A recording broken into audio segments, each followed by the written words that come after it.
Hello again, YouTube. I was recently watching the Classic Motorcycle channel on YouTube, and they were oohing and ahhing over their access to a collection of machines which were going to be auctioned off. The collection looked very familiar, and upon closer looking, it was obviously the ARE collection, which was Tony East's private collection from just outside Kirkmichael in the Isle of Man. Tony East passed away relatively recently, and so as this is not, not a museum, it's a private collection. Obviously, it's being auctioned off as it was allied to him as an individual. I was once fortunate enough to meet Tony East very briefly on one of my visits there. A very nice man, just totally ingrained into his motorcycles and willing to share his knowledge and his experiences.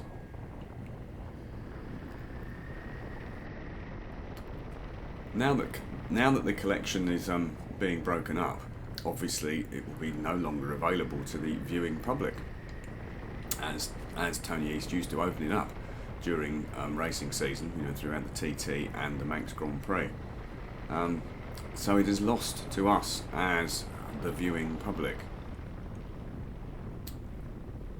Similarly, I was at the South of England Classic Motorcycle Show recently, and the Dresden Tritons were there, but Dave Deegan's was not. It would appear he has retired. It just goes to show that you can't take it for granted that stuff you've seen once or twice, or stuff you're going to see or thinking about seeing, will be there forever. Particularly if it is allied to or associated with one individual. These people don't last forever, I'm afraid. And with that in mind, I thought it was high time I popped down, not for the first time, but to have a look at the Sammy Miller collection. I mean, let's face it, he's getting on a bit.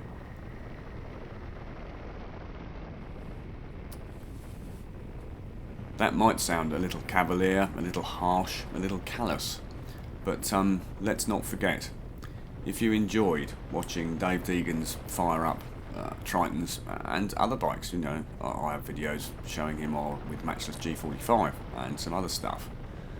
You no longer can.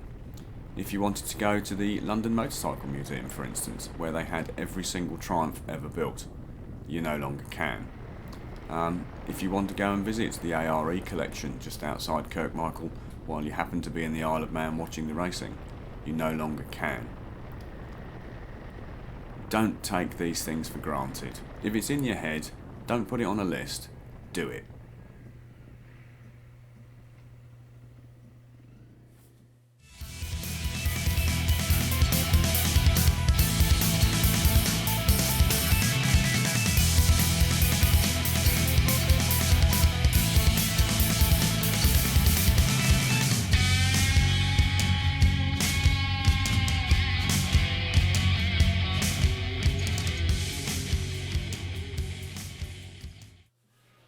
The last time I visited the Sammy Miller Museum was a particularly wet day.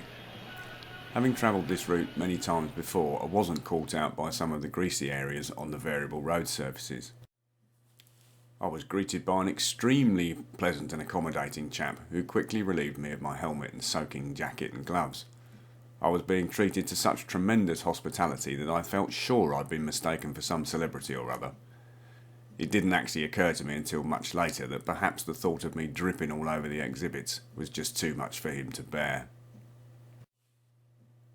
I had no such problem on this visit, as the weather had improved significantly. The museum is a must for anyone with even a passing interest in motorcycle history. Sammy Miller has been around competition for many years and has been associated with much success.